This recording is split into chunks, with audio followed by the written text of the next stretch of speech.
আল্লাহ জান্নাতের প্রতিটা ঝর্ণার পাশে পাশে ৭০,০০০ করে মিসকে জাফরের গাছ রোপণ করেছিলেন। কত হাজার? ৭০,০০০।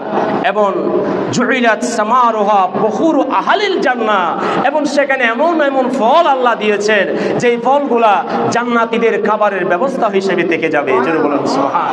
এটা নবীর আগমনে, নবীর মিলাদে খুশি হয়ে, কারণ আল্লাহ রসুল দুনিয়াতে আসবেন, আল্লাহর নবী দুনিয়াতে আসবেন।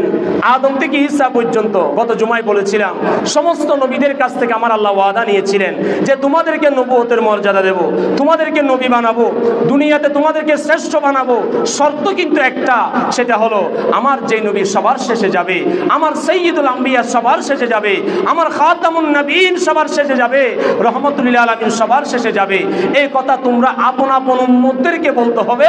আমার পর একজন নবী আসবেন, তার নাম হবে আহমদ। আমার পর একজন নবী আসবেন, তার নাম হবে মুহাম্মদ। আমার পর একজন নবী আসবেন, তিনি হবেন রহমতুল লিল আলামিন। আমার পর একজন নবী আসবেন, তিনি হবেন রাহাতুল আশিকিন।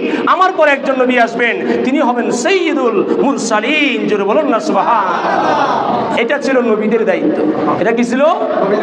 সবাই একথা বলেছে যে আমরা চলে যাবার পর আমাদের পর একজন আসবেন, কারণ উনি হচ্ছেন প্রধান অতিথি। উনি কে? সবাই উনি কে? প্রধান অতিথি তো মাহফিলের শুরুতে আসে না, প্রধান অতিথি আসে সবার শেষে। কি বলেন, ঠিক কি না? প্রধান অতিথি সবার শেষে আসবেন।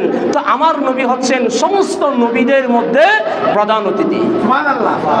আসতে বলেন, আরো জোরে বলেন। নবীর আগমন আমরা খুশি না বেজার? আমাদের অন্তরে ঈমান আছে না নাই?